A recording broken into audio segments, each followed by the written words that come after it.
C'est la première session d'information comptant pour cette journée sur BE24. Bonjour, bienvenue. On assiste depuis quelques jours à une inflation sauvage caractérisée par la hausse des produits de première nécessité dans les marchés. Comment les usagers perçoivent cette hausse? Constat à suivre. On s'intéresse également dans cette édition à ce trouble du développement qui réduit la capacité à communiquer et à interagir. Il s'agit de l'autisme. Selon les spécialistes, la prise en charge au plus tôt pourrait bien être le meilleur moyen d'en guérir. Enfin, transpiration, mauvaise haleine, odeur de pieds et de mains. Les odeurs corporelles sont considérées comme incommodantes. Heureusement, des astuces et remèdes de grand-mère peuvent aider à éviter ces désagréments.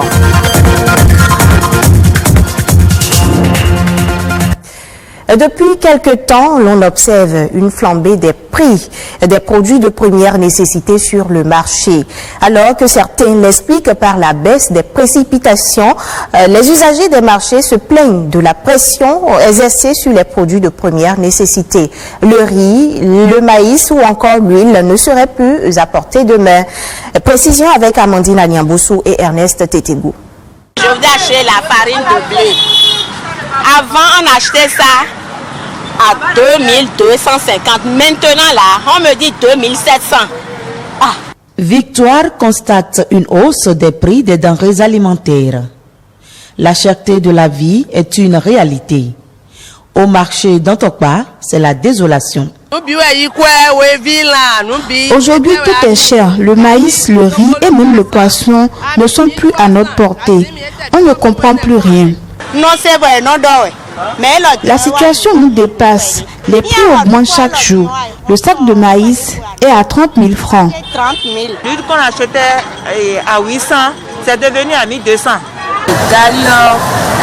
Le guerrier est passé de 100 francs à 700 francs. Le bidon de 5 litres d'huile est à 26 000 francs. Pour certains, cette augmentation des prix n'est pas surprenante. Quand les cultivateurs n'ont pas bien récolté leurs semences, ça coûte tout est cher dans le marché. Cette situation est due à la rareté des pluies. En plus de ça, il y a trop de taxes sur les produits importés. La situation est critique. Les populations appellent les autorités au secours. Nous demandons aux autorités de nous venir en aide. Les enfants sont en vacances et le coronavirus a bloqué le site. Ils n'ont qu'à faire quelque chose pour que l'argent vienne dans le pays, pour qu'on puisse faire les activités, puisque les activités, même ça ne marche pas. Ils n'ont qu'à faire quelque chose pour nous. La vie, vraiment, c'est dur. C'est dur. Produits locaux, produits importés, tous sont concernés. On parle à présent santé. Avez-vous jamais entendu parler de l'autisme? Peut-être avez-vous déjà vu un patient qui en est atteint sans le savoir. L'autisme se définit comme un grave trouble du développement qui réduit la capacité à communiquer et à interagir. Cependant, bien que ce trouble soit incurable, un traitement peut aider le patient. Comment réussir à traiter un autiste? La prise en charge au plus tôt pourrait être bien le meilleur moyen. C'est ce que nous explique ce reportage. Normalement, à 1 an et demi, déjà, des enfants parlent ou au moins ils alignent 2-3 mots, même s'ils ne font pas des phrases. Et lui, ce n'était pas encore le cas. Même maman, papa, rien du tout, silence. Et on ne savait même pas ce que c'était. Mais on savait juste qu'il y avait quelque chose de pas habituel par rapport aux autres enfants. Un enfant aux réactions et comportements pas habituels tels que des difficultés à communiquer et à appréhender les interactions sociales.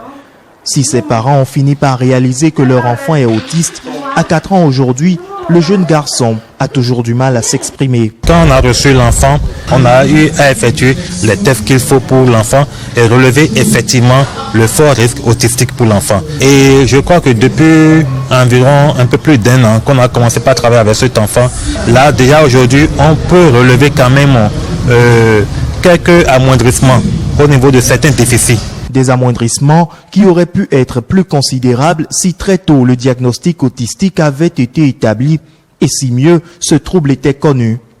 La quête de réponse face aux troubles de l'enfant aura été bien longue pour ses parents. Au départ, on ne sait pas avec quel sein se bourrer. Je suis allée au CNHU. On nous a dit c'est parce qu'on a de l'argent. À 2 ans. Et ils m'ont dit d'attendre qu'il ait 6 ans.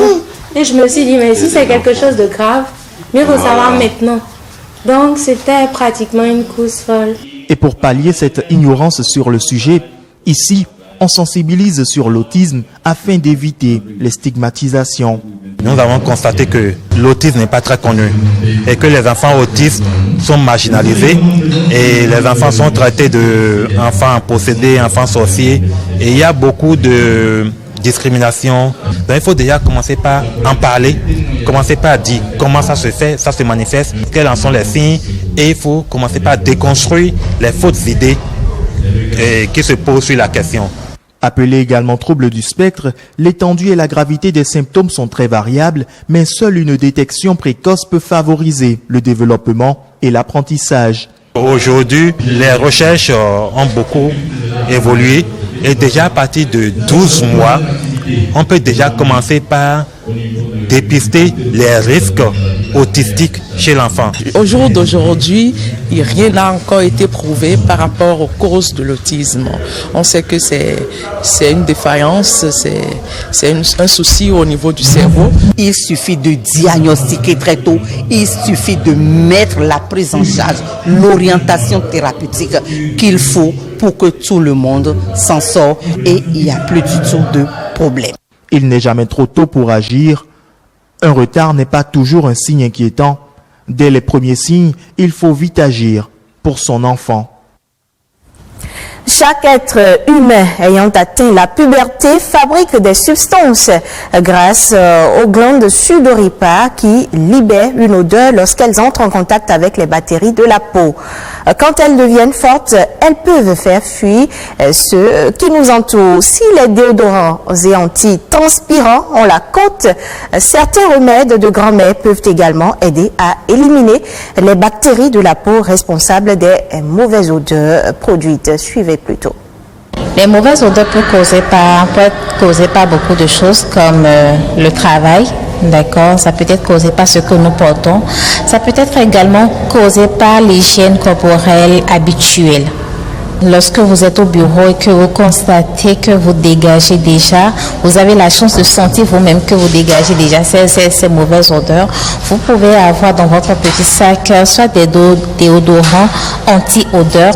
Assurez-vous que ce soit un déodorant anti-odeur ou transpirant. Parce que dans ces déodorants-là, il y a des actifs qui permettent en fait de régler le problème. Et il y a par exemple du citron, il y a par exemple du zinc, d'accord, qui vous permet en fait de régulariser. Chaque déodorant, chaque parfum a un rôle très précis. Donc, lorsque vous allez acheter, lisez simplement les notices pour savoir ce que vous voulez acheter avant de prendre. Sans quoi vous allez simplement aggraver le cas. Si vous optez pour les astuces bio, naturelles, il faut d'abord connaître votre type de peau. Si vous ne connaissez pas votre type de peau, vous risquez d'agresser, soit d'endommager votre peau. Si je prends par exemple du citron, d'accord, je peux l'appliquer avant d'aller me doucher, je laisse agir 5 minutes et puis je vais me laver ensuite. Ou soit je peux utiliser soit du bicarbonate avec de l'eau que j'applique soigneusement avant d'aller se doucher. Il y a des gens qui ont l'habitude d'utiliser du citron mélangé avec du bicarbonate. Ça devient un peu plus fort.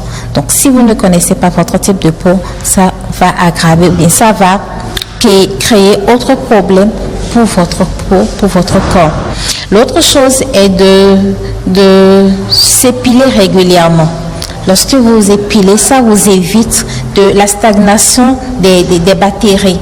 Et ça circule facilement et ça réduit déjà l'odeur. Nous vous amenons à présent sur les routes de la République démocratique du Congo. La RDC, qui fait 4 fois la France, tenez-vous, ne possède que 3000 km de routes bitumées et seuls 10% d'entre elles sont praticables. Il s'agit donc d'un énorme frein au développement. Pour illustrer cette problématique, les correspondants de France 24 se sont rendus à Kisangani, la 3e ville du pays. Voici le reportage. Ce camion vient d'arriver à Kisangani après avoir parcouru 700 km depuis Bunia dans la province voisine de l'Ituri. On a mis 5 jours depuis Bunia. C'est très fatigant là. Les balles de coton sont déchargées un peu plus loin à l'usine de textile de la ville. À cause du mauvais état des routes, la dernière livraison remonte à décembre. La route était mauvaise, on a eu beaucoup de difficultés. Il y avait beaucoup de trous et pas moyen d'avancer. Nous avons dû tirer les autres voitures qui étaient coincées.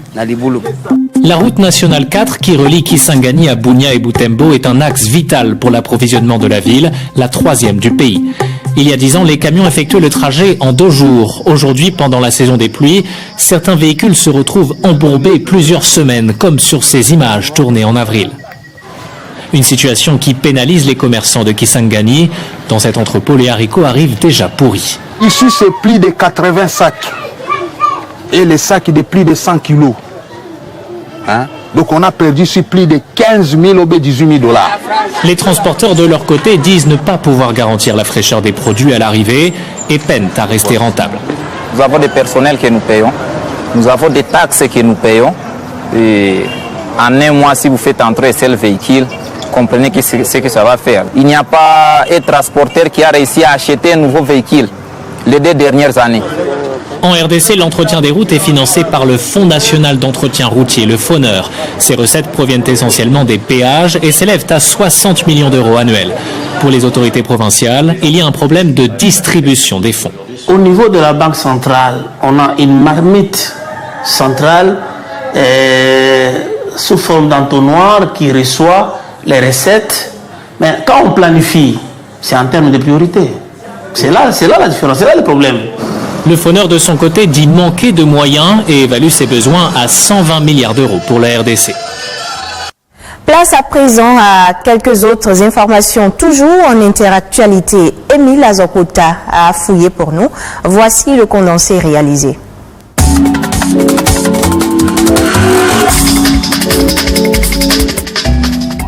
Commençons ce numéro de Éco Inter par la production des avocats. À l'image de sa peau résistante, l'avocat a traversé l'épidémie du Covid-19 sans vaciller ou presque.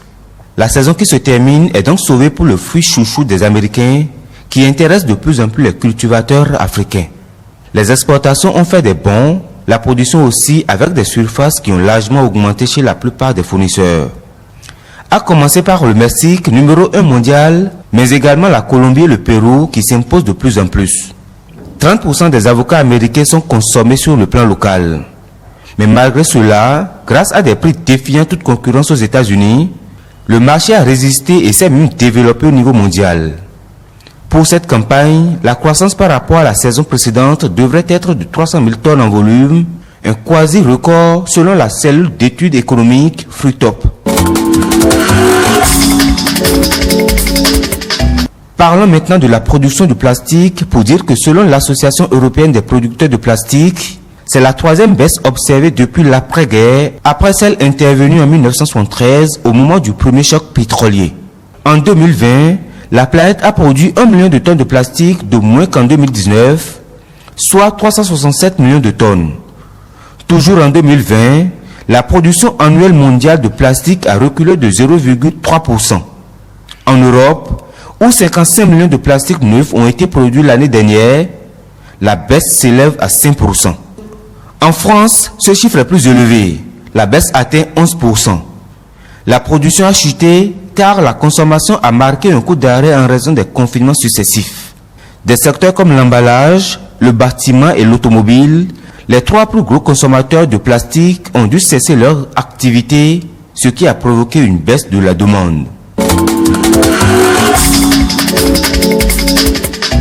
En France, la reprise de l'économie tient ses promesses et la prévision de croissance a été revenue à la hausse. Le produit intérieur brut PIB devrait gagner un demi-point au deuxième trimestre 2021 après avoir reculé de 0,1 point au premier trimestre. Les perspectives permettent à l'institution financière de réviser à la hausse ses projections. Pour la Banque de France, la croissance de l'économie française pourrait atteindre 5,75% à la fin de l'année, au lieu de 5,5% prévu il y a 3 mois.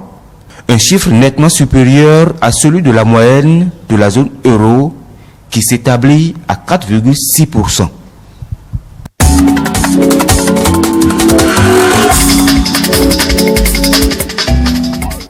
C'est sur cet élément que prend fin ce journal, disponible en replay sur le site web de l'ORTB, www.ortb.bj.